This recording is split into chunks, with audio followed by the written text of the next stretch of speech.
علماء نے لکھا ہے کہ ابن مسعود ہے کہ 3 آدمیوں کی عقل پر آفرین ہے. ثلاثۃ من فرسان العقل، عقل کے شاہ سوار ثابت ہوئے ہیں.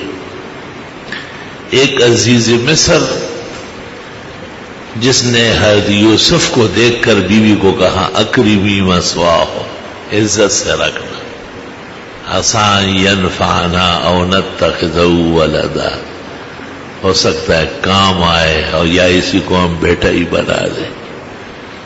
کمال کی آنکھیں تھی کہ یوسف کو سر بازار دیکھ کر خرید کر گھر آئے اور بیوی کو کہا کہ اس کا خیال رکھنا، یہ عام غلام نہیں ہے، عام مزدور نہیں ہے، یہ کوئی قیمتی اور بیشباش شخصیت معلوم ہو رہی. اکرمی مثواہ عسى ينفعنا او نتخذه ولدا. اور دوسری شعیب علیہ السلام کی بیٹی تھی صفورہ، جنہوں نے موسیٰ علیہ السلام کو دیکھ کر اپنے والد کو کہا یا ابت استاجر ہو، ابا جان ایک آدمی کو کام کے لیے رکھنا ہی تھا، یہ ٹھیک ہے. ان خیر من استاجرت القوی الامین، یہ بہترین ہے، طاقتور ہے اور حد درجے دیانتدار ہے. گھر کا جو آدمی ہوگا جس کو آپ چوکیدارے کے لیے رکھیں گے، کام کاج کے لیے رکھیں گے، اس کی یہ 3 خصلتیں ضروری. سب سے بڑی بات یہ ہے کہ وہ عفیف ہو. ان خیر من استاجرت، کہ وہ کسی گھر کے فرد پر ہاتھ نہ اٹھائے، اس کی عزت کو بٹھا نہ لگائے. اور دوسرا یہ کہ وہ قوی ہو، دشمن کو بھی روک سکے، آپ کے مخالف کو، آپ کی عزت و آبرو کو نقصان پہنچانے والے کو روک سکتا ہو. اور پھر تیسرا یہ کہ وہ خود بھی دیانتدار ہو، امین. اگر وہ خود ہی طاقت غلط استعمال کرے، تالے توڑے اور بینک بیلنس چوری کرے اور دوسروں کو آگاہ کرے کہ آج صاحب جو ہے بینک گئے اور یہ لائے ہیں اور بھی نکلنے والے اور ابھی گھر پہنچ گئے ہیں، یہ تمام ڈکیتیاں، یہ گھر کی نوکرانیاں اور گھر کے افراد کراتے ہیں. لوگ عقل سے کام لیتے نہیں، وقتی راحت کے لیے اپنے گھر کو حجرہ بنایا ہے اور اپنے خزائن کو بیٹھک بنایا ہوا، جیسے سب لوگ آتے جاتے ہیں. یہ سمجھتے ہیں کہ وہ برتن دھو رہی ہے، جھاڑو لگا رہی ہے، اس کے کان پیچھے ہوتے ہیں. وہ ایسی بنتی ہے جیسے اس کا ان باتوں سے کوئی واسطہ نہیں. ادھر سے ان کو وہ 5 لاکھ اور 10 لاکھ دیتے، یہ کب دیں گے؟ تو کبھی کہتے بیٹی کی شادی ہے، پھر کہتے ہیں اچھا بیوی ہمارے پاس نہیں ہے. کبھی کہتے ہیں بیٹے کی شادی کے لیے دے دیں گے، پھر کہتے اس وقت نہیں ہے، وہ دل میں رکھتی ہے ساتھ، اچھا دیکھوں گی. تمام ڈکیتیاں، کسی تھاندار سے ڈی ایس پی سے پوچھو، گھروں کے اندر جتنے ڈاکو آ رہے، گھر کی ماسیاں اور نوکرانیاں لے کے آ رہے. کہ بےہودہ قوم ہے، عقل سے کام لیتی نہیں. کہ بھئی جہاں آپ رہ رہے سہ رہے وہاں اندر نہ آنے دے، باہر باہر برتن رکھے، گیٹوں کے باہر، اندر قطن آئے نہیں. یہ بات ایک عالم کی حیثیت سے ممبر کے لائق نہیں ہے، لیکن مجھے قوم کی بے عقلی پر بہت دکھ ہے اور بڑا افسوس. اور بہت عزت کے لوگ کوڑیوں کے دام بے عزت ہو رہے، ذلیل ہو رہے اور مسلسل ہو رہا ہے، اور عبرت نہیں لی جاتی.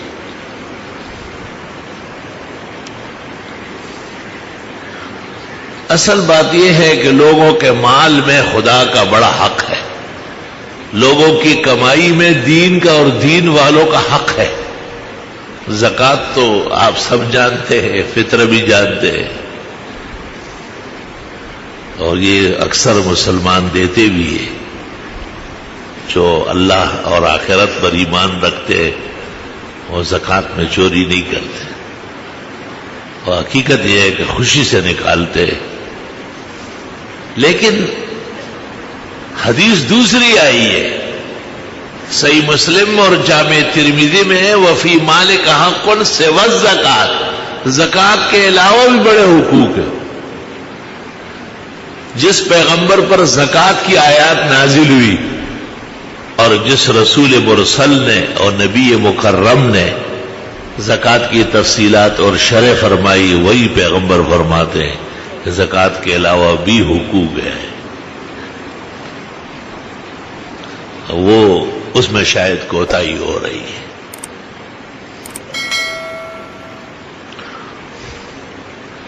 یہ ایک قاعدہ ہے کہ جتنے اعمال ہیں یہ جمع ہو رہا ہے، اور یہ ہم سمجھتے ہیں کہ غائب ہو گئے، وہ پردے کے پیچھے جا کے دوسری طرف سے آ رہا ہے۔ اس لیے حدیث شریف میں ہے، اگر کسی نے اندھیری رات میں پتھر کے نیچے کوئی گناہ کر لیا جو کسی کو پتہ نہ ہو سوائے اس کے، اللہ ایک نہ ایک دن اس کو دن دہاڑے پتھر کے اوپر لے آئے گا، سب دنیا دیکھ لے، نہیں چھپے گا، وہ چھپ سکتا نہیں، نظام اللہ نے ایسا بنایا۔ ہم اور آپ سمجھتے ہیں کہ بھائی یہ ختم ہو گیا، حق تعالیٰ فرماتے ہیں تم بھول چکے ہو، میں بھولنے والا نہیں ہوں، میرے ملائک موجود ہے، میرے حفظہ موجود ہے، میرے معقبات موجود ہے، وہ سب کے سب ایک گن کر تمہارے ساتھ حساب کرے۔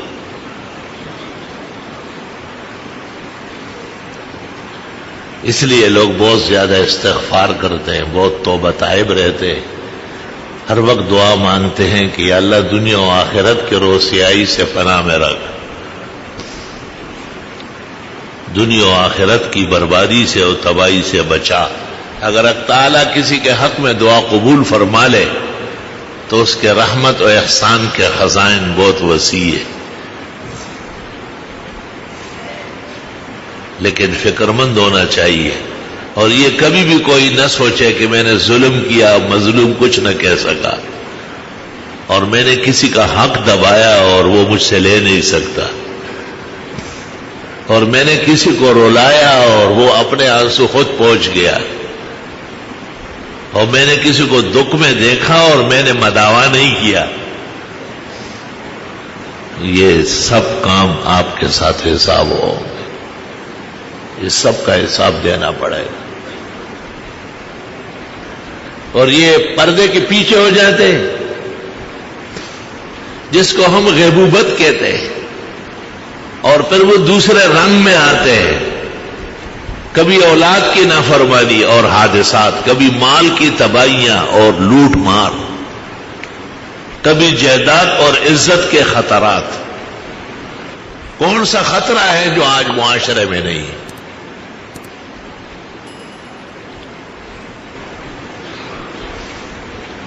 نام لینا ٹھیک نہیں ہے، ایک زمانے میں یہ نئے نئے کراچی کے حالات خراب ہو رہے تھے، یہاں صوبے کا جو سب سے بڑا ذمہ دار تھا اس سے ہماری میٹنگ ہوئی،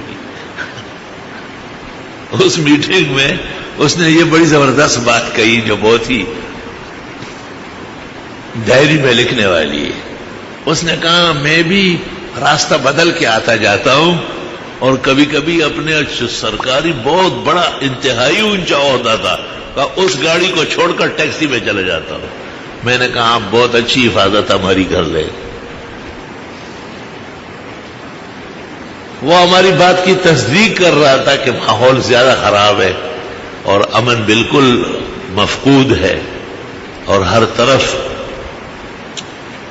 تباہی اور بغاوت مچی ہوئی ہے، لیکن ہمیں اس بات کا دکھ ہوا کہ اس کے پاس تمام ایجنسیاں ہیں، سب مسلح افراد موجود ہیں، اور یہ اس پورے صوبے کا ذمہ دار بنایا گیا، اور اس کا یہ حال ہے، تو یہ دوسروں کو کیا حفاظت دے گا؟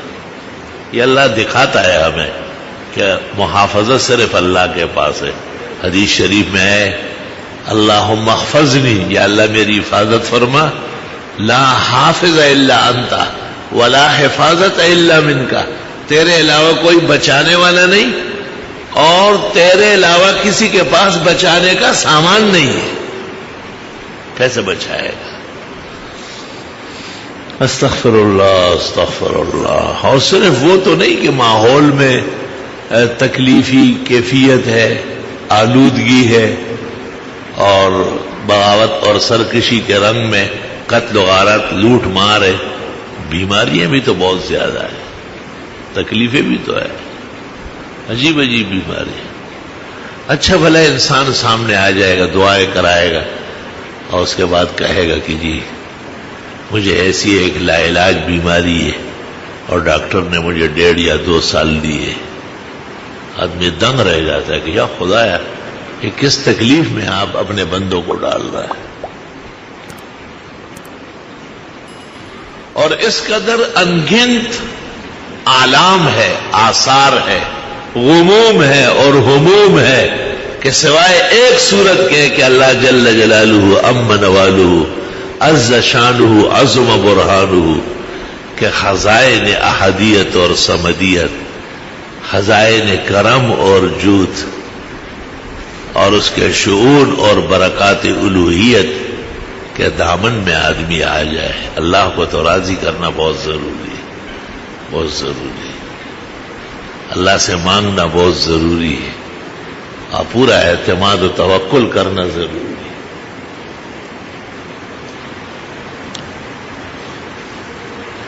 وہ کہتے ہیں نا کہ حضرت موسیٰ علیہ السلام جب مبعوث ہوئے تو آپ کے زمانے میں وہ مشہور حکیم موجود تھا جو بہت زیادہ عقل مند مانا جاتا تھا، افلاطون۔ وہ اس نے کہا کوئی آدمی آیا ہے بنی اسرائیل میں اور وہ نبوت کا دعویٰ کرتا ہے۔ موسیٰ علیہ السلام کے پاس آیا اور اس نے کہا یہ امر مسلم ہے کہ نبی کی عقل بہت زیادہ ہوتی ہے، بہت زیادہ، نبوت کی ذمہ داری بہت ہے، جن اور انس، قوم اور رعایا سب کو سمجھانا ہے تو اللہ کامل عقل اس کو عطا فرماتے ہیں۔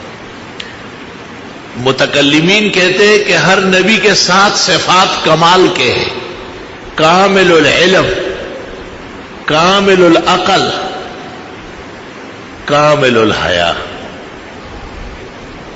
حیا بہت زیادہ ہوتی ہے، اللہ اکبر، بڑے منصب کے ساتھ حیادار رہنا۔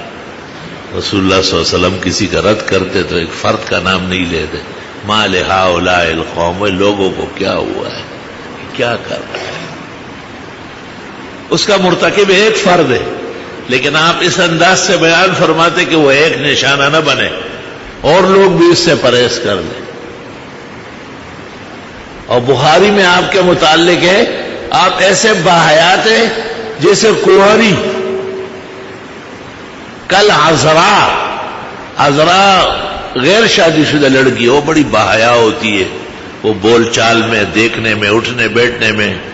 جب زمانہ حیا کا تھا اور دور حیا کا تھا تو ماں باپ اس کے سامنے لڑکوں کی باتیں نہیں کرتے تھے کہ ہماری بچی کی شادی نہیں ہوئی، پرائے لڑکوں کی طرف ذہن نہ جائے۔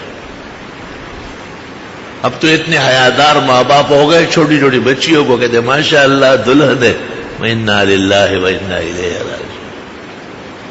اس کو پتہ ہی نہیں باپ کو، اس سے نے باپ کہلاتا ہے آگے، یہ بلوں کی بچے ہو رہے ہیں تو یہ کوئی باپ ہے کیا؟ آدمی اپنے آئینے سینے میں دیکھے کہ مجھ میں باپ کی خصلت ہے، وہ وقار، وہ تدبر، وہ عفت، وہ پاک دامنی، وہ اولاد کے بارے میں احتیاط، خوش رنگی، یہ ماں باپ کا خاص پہچان ہوتا تھا۔ اب وہ بھی ڈانس دیکھ رہے ہیں اور یہ بھی ڈانسروں کو پہچان رہے ہیں۔ اور چمکی نہ تھی حمیدہ جب انگلش سے تھی بیگانہ، اب شمع انجمن ہے اور کبھی تھی چراغ خانہ۔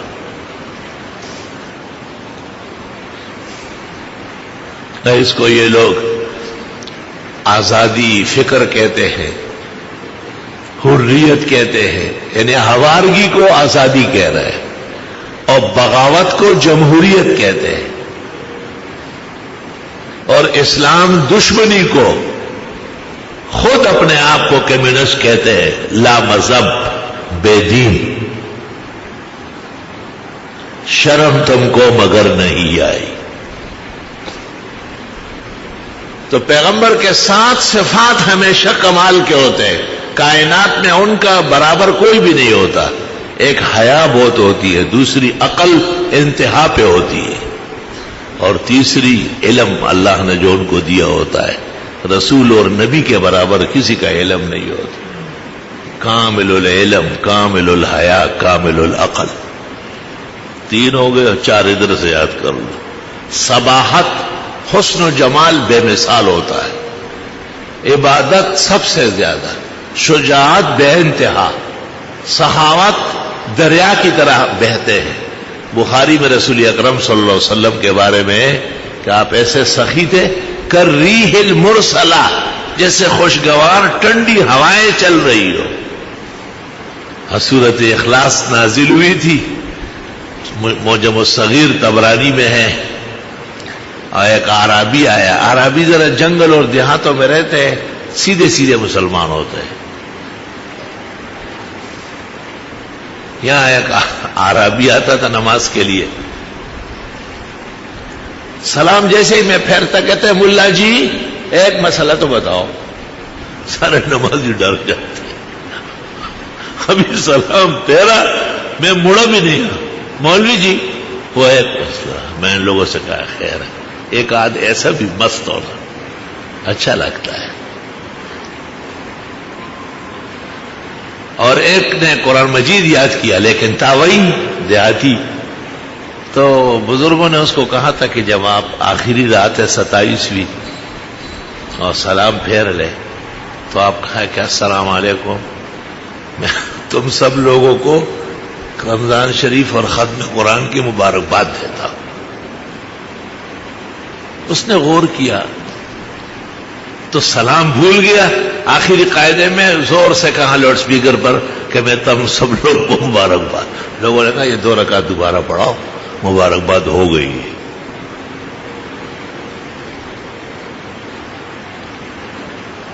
تو اعراب کہلاتے ہیں. اعراب الذین یسکنون فی البادیہ، جو جنگلوں میں دشتوں میں رہتے ہیں.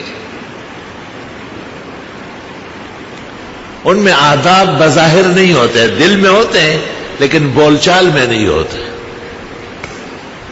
یہاں ایک آیا، مجھے کہا میں آپ سے دورہ تفسیر کروں گا پوری پابندی سے، مگر نہ آپ میرے استاد بنیں گے اور نہ میں شاگرد بنوں گا.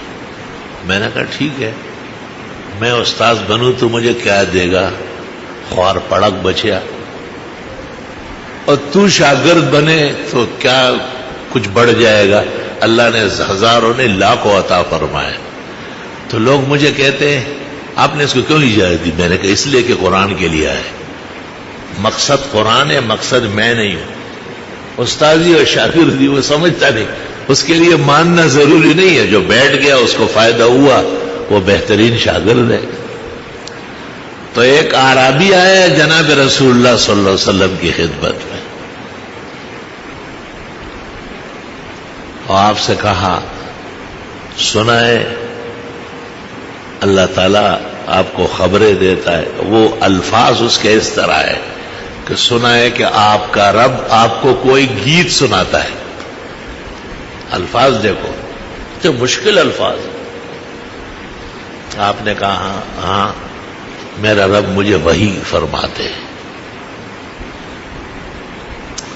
اس نے کہا کوئی وحی، پھر وہی اپنے الفاظ کہے کہ آپ وہ گیت جو خدا نے تمہیں سنائی وہ ہمیں بھی سناؤ.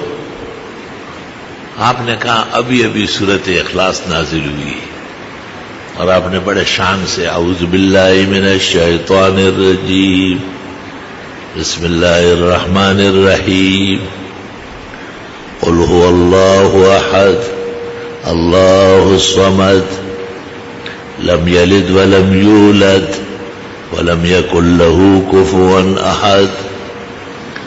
جب تلاوت پوری کی سورت کی وہ کھڑا ہو گیا.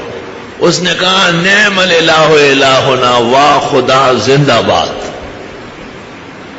یقبل الیسیر ویعطی الجزیل، تھوڑا سا لے کے بہت کچھ دیتا ہے. اس سورت سے تو یہ پتہ چلا. آپ بے انتہا خوش ہوئے، چہرہ انور تبسم سے بھر گیا. اور صحابہ سے پوچھا ابھی ابھی آیا ہے جنگل سے، اور سورۃ اخلاص سننے کے بعد کیسا زبردست سمجھ گیا، اس کے وہ اس تفسیر کو پہنچ گیا جس کو امام راضی بھی 66 سال بعد پہنچا ہے۔ علماء کہتے ہیں اس نے کہا عجیب رب ہے تیرا، اس پر آفرین ہو، نعم الالہ الہنا، اتنا تھوڑا سا لیتا ہے اور بہت کچھ عطا فرماتے ہیں۔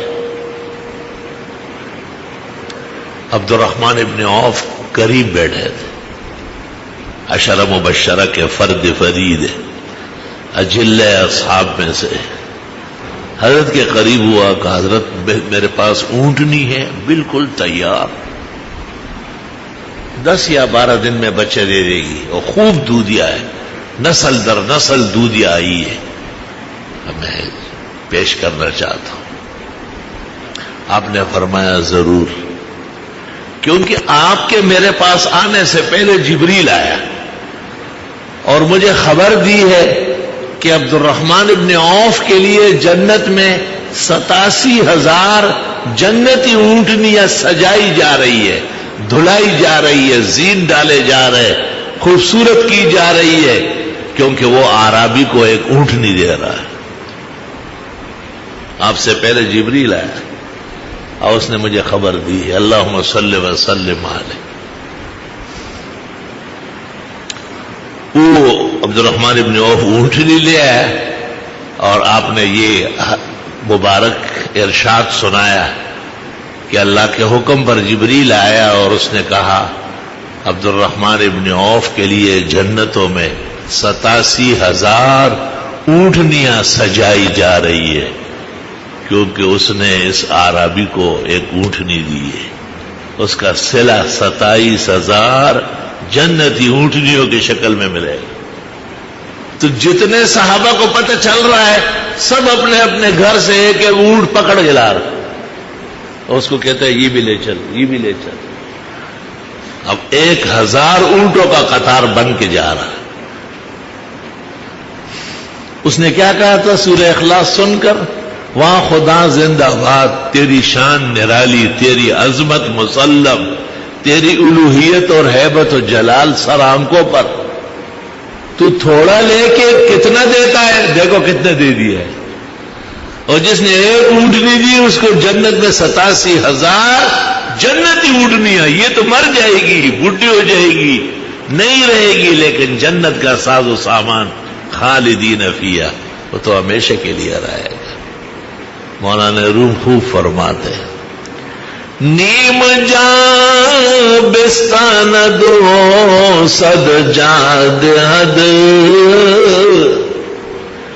نیم جاں بستان دو صد جاد حد، ذرا سی چیز دے دی اور سینکڑوں لے لی، آنچ در وحمت نیاید آد حد، اور وہ کچھ اللہ نے عطا فرمایا جو کسی کے خیال اور وہم میں بھی نہیں آ سکتا۔ جناب رسول اللہ صلی اللہ علیہ وسلم اور تمام انبیاء اور مرسلین کامل الحیا، کامل العقل، کامل العلم، پھر 4 صفات، صباحت، حسن و جمال، عبادت بے انتہا، سخاوت مثالی، شجاعت، ضرب المثل۔ ضرب المثل حنین کے موقع پر بنو حوازن نے جب تیر برسائے، تھوڑی دیر کے لیے کبار اصحاب بھی پیچھے ہٹ گئے، لیکن آپ اونٹنی پر بیٹھے ہوئے نیچے اترے، حالانکہ آدمی اونٹ پر بیٹھ کے بھاگتا ہے۔ آپ نے کہا انا النبی لا کذب انا ابن عبد المطلب، میں پیغمبر ہوں، اس میں کوئی جھوٹ نہیں، میں عبد المطلب کے اولاد میں سے ہوں، میدان سے بھاگوں گا نہیں، صلی اللہ علیہ وسلم۔ علماء نے حضرت کے اس ارشاد سے مسئلہ نکالا کہ وہن جو آتا ہے، بزدلی، فشل، وہ 2 وجہ سے آتا ہے، یا اپنے اعمال کمزور ہوں، فرمایا میں حسباً نبی ہوں، یا نسب کمزور ہو کا نسباً مطلبی ہوں، اعلیٰ نسل مکہ مکرمہ اور عرب کی، کوئی وجہ نہیں ہے میرے بزدل ہونے کی اور بھاگنے کی. انا النبی لا کذب انا ابن عبد المطلب. ان اللہ یامرکم، بے شک اللہ تمہیں حکم دیتا ہے ان تؤدوا الامانات الی اہلہا، کہ اہل کو امانت سپرد کرو، دیکھ کے امانت داری کا خیال رکھو. وَإِذَا حَكَمْتُمْ بَيْنَ النَّاسِ أَن تَحْكُمُوا بِالْعَدْلِ، جب لوگوں کے حاکم بنو تو پورے انصاف سے فیصلہ کرو. ان اللہ نعم ما یعظکم بہ، اللہ تمہیں بہترین نصیحت کرتے ہیں. کسی کو یہ کہنا کہ امانت دار رہو اور عادل و منصف رہو بہترین نصیحت ہے. ان اللہ کان سمیعا بصیرا، بے شک اللہ تعالیٰ خوب سننے اور دیکھنے والا ہے. ابو طلحہ رضی اللہ تعالیٰ عنہ کو اللہ تعالیٰ نے ایک بیٹا دیا تھا اور بڑی محبت اور پیار تھی اس سے، اولاد سے ویسے ہی وہ تو لخت جگر کہلاتی ہے. شاعر کہتا بھی ہے نعم الالہ علی العباد کثیرۃ، اللہ کی نعمتیں بندوں پر بہت ہے. وَأَجَلُّهُنَّ نِجَابَةُ الْأَوْلَادِ، لیکن ان سب میں پر بہترین اولاد زبردست نعمت. وہ بیمار ہو گیا، روزانہ ابو طلحہ کام سے آتے تھے، پوچھتے تھے کیا حال ہے، پھر اس کو دیکھ کے روتے تھے، پریشان ہوتے تھے. ایک دن جب یہ کام سے آئے اور بیوی سے پوچھا کہ بچے کا کیا حال ہے، اس نے کہا اس کو بہت زبردست آرام آیا ہے. تو ابو طلحہ نے یہ سمجھا کہ اور دنوں میں تو بے چین رہتا تھا اور آج ٹھیک ہو گیا. اس نے بڑی خوشی خوشی سے کھانا کھایا، آرام کیا اور بھی بشری تقاضا پورا کیا. جب دم بخود ہوئے، خوش و خرم ہوئے، تو بیوی نے اس سے کہا کہ میں ایک مسئلہ پوچھنا چاہتی ہوں، سوچ سمجھ کر اس کا جواب دینا مجھے. ایک ہستی نے کسی کے پاس ایک بہت بیش بہا اور قیمتی امانت رکھی. وہ بہت قیمتی ہے لیکن ہے امانت، اس جیسے کہیں نہیں ہے، مگر اصل مالک کوئی اور ہے. اور ان لوگوں کو اس امانت سے بڑی پیار ہو گئی، بڑی محبت ہو گئی، اس کی وجہ سے پورا گھر خوشیوں سے بھرا رہتا ہے. اب وہ اصل مالک آتا ہے اور اپنی امانت مانتا ہے تو دینا چاہیے خوشی خوشی، یا ہیلے حوالے ٹوڑے ٹوڑ کے کر کے اور رونا دھونا کر کے روکنے کی کوشش کرے. ابو طلحہ نے کہا بالکل امانت میں خیانت حرام ناجائز ہے، اور خوشی خوشی حوالے کرنا چاہیے اور خوش ہونا چاہیے کہ اصل مالک لینے آیا. تو جب اس نے مسئلہ بہت پکا کیا، پھر بیوی نے کہا وہ بیٹا ہمارا اللہ کی امانت تھا، آج اللہ تعالیٰ نے اپنی امانت اٹھا لی. تو ابو طلحہ کہتے مجھے اتنا پکا کیا کہ میرا سینہ پھٹنے لگا، لیکن بیوی کے سامنے آدمی کمزور ہونے لگے، اور تو کہا میں نے اپنے آپ کو قابو کیا اور ایسا تاثر نہیں دیا جیسے مجھے بہت بڑا غم اور صدمہ ہو.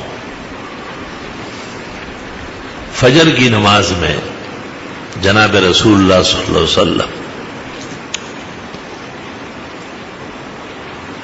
کی خدمت اقدس میں پیش ہوا اور سارا واقعہ سنایا. آپ نے تسلی اور بشارت دی اور فرمایا رات کو تم دونوں کی گفتگو پر اللہ بہت خوش ہوا ہے. اور بخاری میں ہے کہ اس سانحہ کے بعد ابو طلحہ کے 9 بیٹے ہوئے اور کلہم قرأوا القرآن، سب قرآن کے پڑھنے والے ماہرین ہو گئے. نیم جام بستاند و سجادہت اور آنچ در وحمت نے آید آدہت ان اللہ یامرکم ان تؤدوا الامانات الی اہلہا. جوانی امانت ہے، صحیح جگہ صرف کرو. صحت امانت ہے، دیکھ کے لگاؤ، شاید کہ پھر ملے اور یہ ذوق نظر نہ ہو۔ مال اور دولت اور فراوانی اللہ کی امانت ہے، اصل مالک دیکھ رہے ہیں سب کچھ، اس کے مطابق صرف کرو۔ گھر بار، وقتی عزت، خوشی، یہ ساری امانات ہے۔ اس لیے اللہ نے قاعدہ ذکر کیا کہ اللہ تمہیں حکم دیتا ہے کہ امانت اہل کے سپرد کرو۔ جب تم امانت اور دیانت کا فرق کرو گے اور خیانت سے بچو گے تو پھر آگے قدم بڑھاؤ گے، اور جب تمہیں فیصلہ کرنے کا موقع ملے گا تو فیصلہ کرنے میں کبھی بھی بددیانتی نہیں ہوگی، کیونکہ خیانت تو پہلے سے ہی آپ چھوڑ چکے ہیں اور امین بن چکے ہیں۔ آج پاکستان میں 6 ستمبر منایا جا رہا ہے۔ 1965 میں ملک کی حفاظت کے لیے، اسلامی ملک کی حفاظت کے لیے جن جان بازوں نے قربانی دی، یقیناً قوم کے شکریہ اور ان کے جو مسلمان ہیں وہ قوم کی دعائے مغفرت اور بڑے اعزاز کے مستحق ہے۔ اور یقیناً اللہ اکبر کے نعرے سے جو فوج آگے بڑھتی ہے، اسلامی جذبے سے سرشار ہو کے جو آگے بڑھتی ہے، ان کے سینوں میں شجاعت کی ایک امانت ہے۔ اس وجہ سے ہندوستان کو تاریخی شکست ہوئی تھی، کیونکہ لوگوں نے امانت کے ساتھ، پوری شجاعت کے ساتھ اپنی جان کی بازی لگا کر کے دشمن کو پیچھے دھکیلا تھا،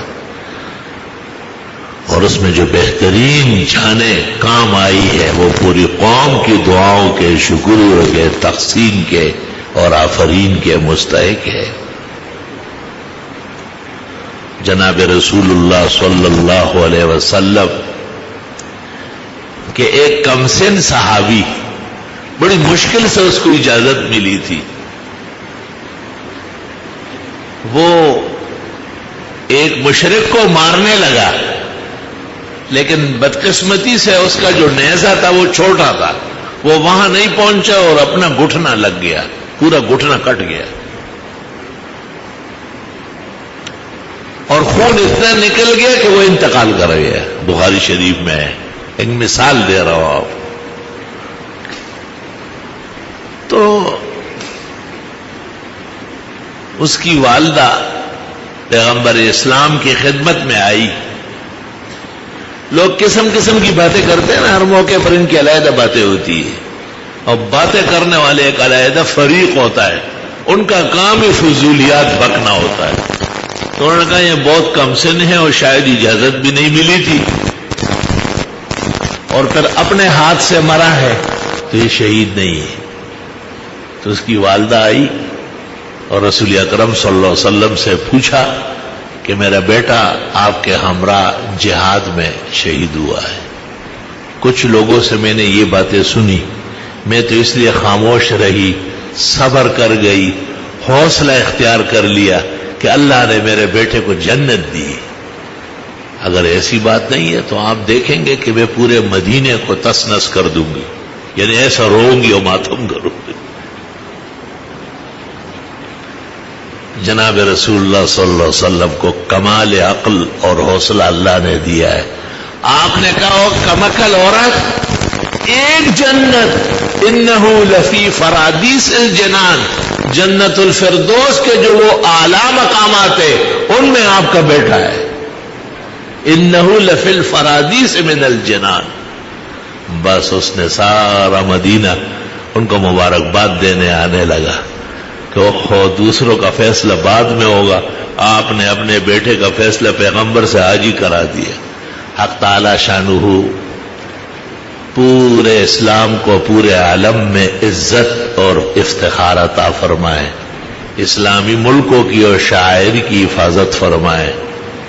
جن ملکوں میں شرارتیں کر رہے ہیں سازشی عناصر، خدا سازشیوں کو تباہ و برباد کر لے، اور وہاں کے مکین اور باسیوں کو آرام، سکھ اور عزت سے اسلام کے مطابق زندگی گزارنے کی توفیق دے۔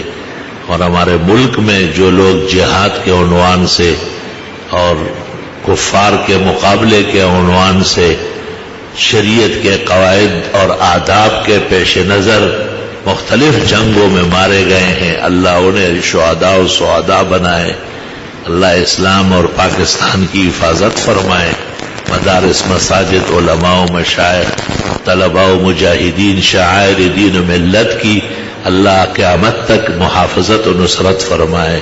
وصلی اللہ تعالی علیہ وسلم۔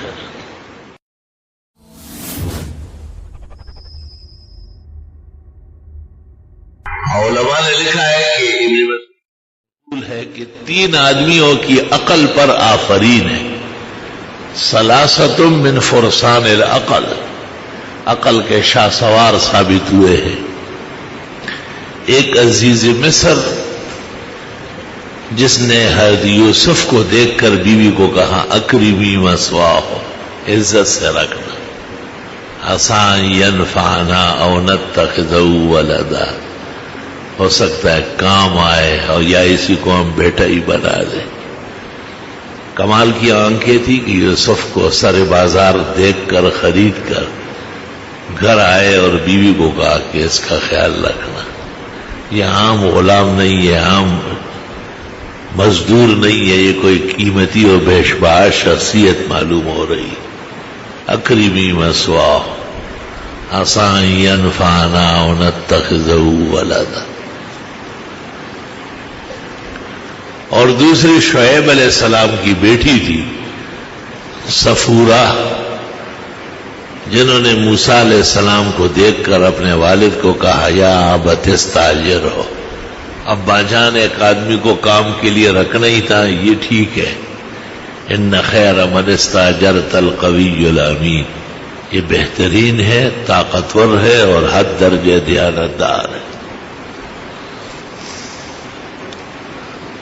گھر کا جو آدمی ہوگا جس کو آپ چوکیدارے کے لیے رکھیں گے، کام کاج کے لیے رکھیں گے، اس کی یہ 3 خصلتیں ضروری۔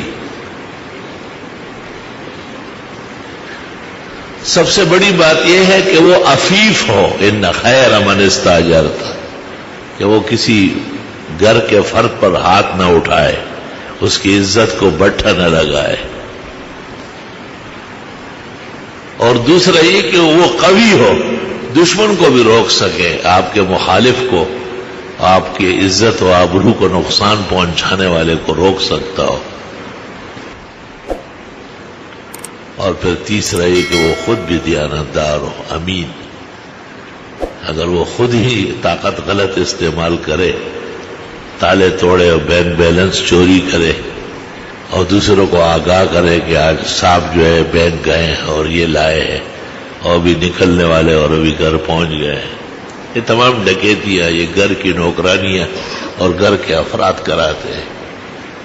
لوگ عقل سے کام لیتے نہیں، وقتی راحت کے لیے اپنے گھر کو حجرہ بنایا ہے اور اپنے خزائن کو بیٹھک بنایا ہوا، جیسے سب لوگ آتے جاتے ہیں، یہ سمجھتے ہیں کہ وہ برتن دھو رہی ہے، جھاڑو لگا رہی ہے، اس کے کان پیچھے ہوتے ہیں، وہ ایسی بنتی ہے جیسا اس کا ان باتوں سے کوئی واسطہ نہیں، ادھر سے ان کو وہ 5 لاکھ اور 10 لاکھ دیتے، یہ کب دیں گے؟